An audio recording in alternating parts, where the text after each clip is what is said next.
Welcome to Adobe Illustrator. For those who are new to this altogether, welcome. To those who are used to working with the Illustrator on the desktop, welcome.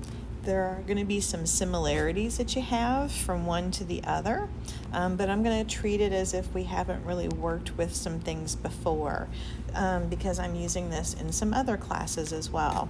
So, welcome to Illustrator, and we're going to get started by clicking the Create New button in the bottom left. So, here is our setup for a new file.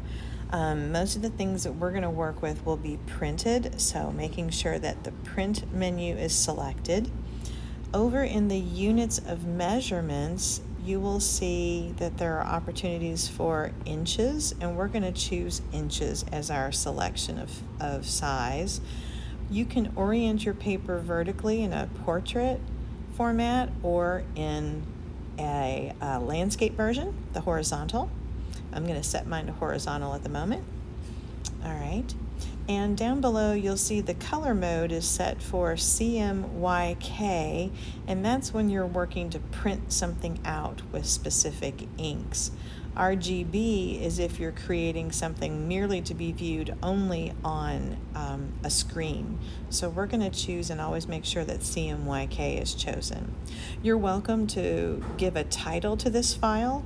This is just a sample one for right now, so I'm not going to create an actual title for it at the moment, but you'll be given instructions and suggestions on what to title your work. Okay, going to create file now. All right, so here's our workspace.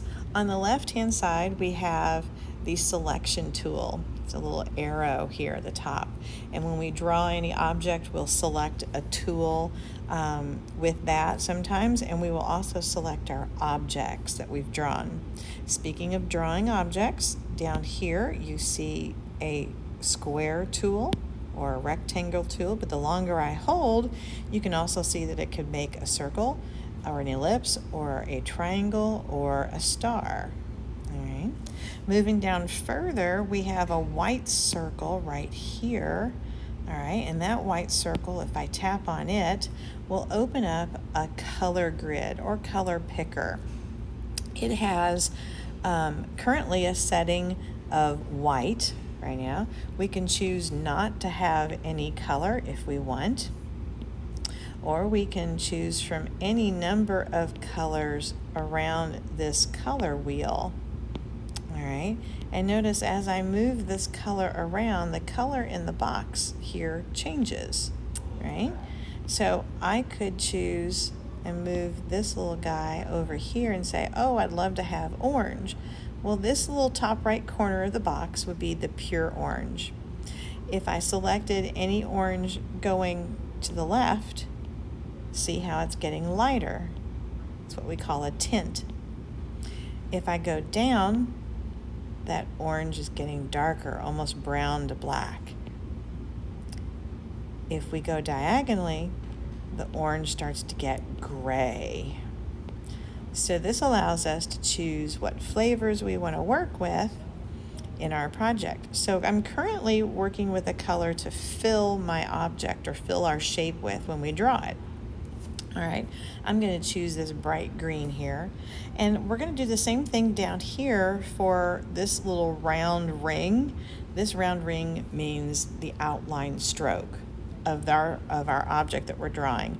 It can stay black, which is its default, or we can kind of scroll around the color wheel here, and I'm going to choose some kind of a blue color. So now I'm going to end up having an object that will be green with a blue outline. If I hit the swap arrows, it'll reverse that. So that's a quick little short tutorial there. Now that we have our square selected, let's draw one. So I'm going to click and drag. And you can notice here that it's showing you the width and the height in inches as I draw, right?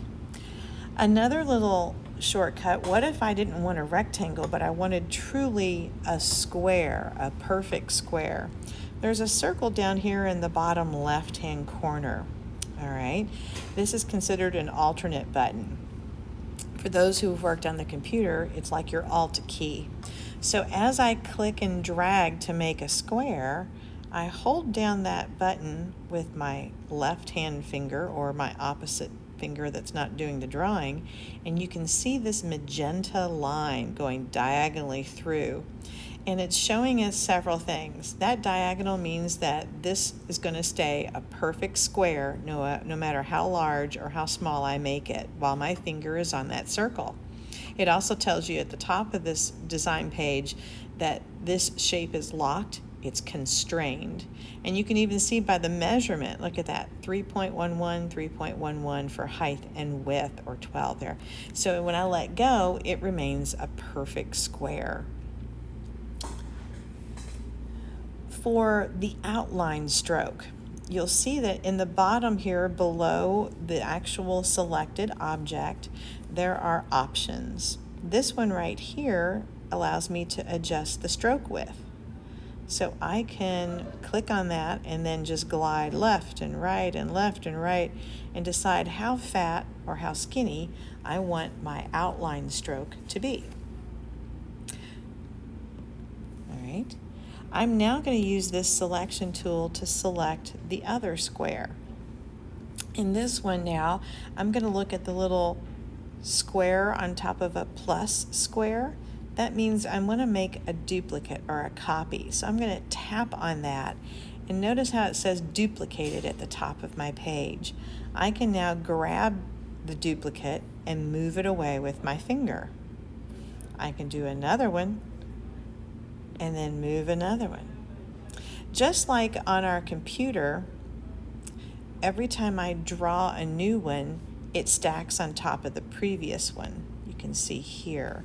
So let me do another duplicate, and there it is. All right, if I wanted to make a dupe of this, I could click on that guy and I can duplicate, and he's on top. All right, I can easily delete anything after I've selected it by using the trash can.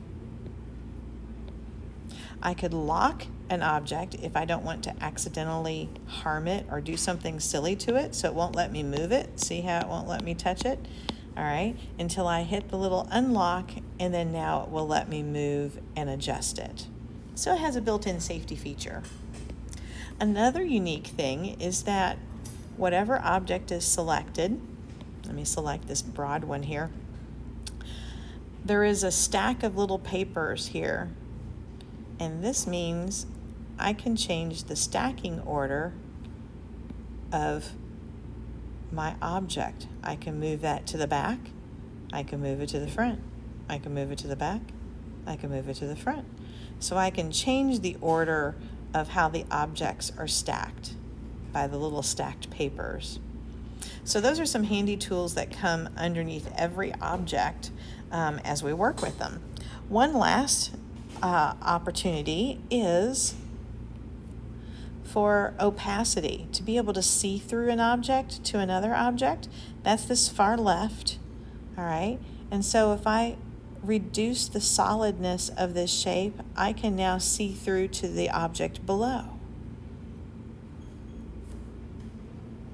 So that is it for this first tutorial. Basic things such as the selection tool, the shape tool, the color picker, the outline stroke, and all of the editing materials underneath a given selected shape.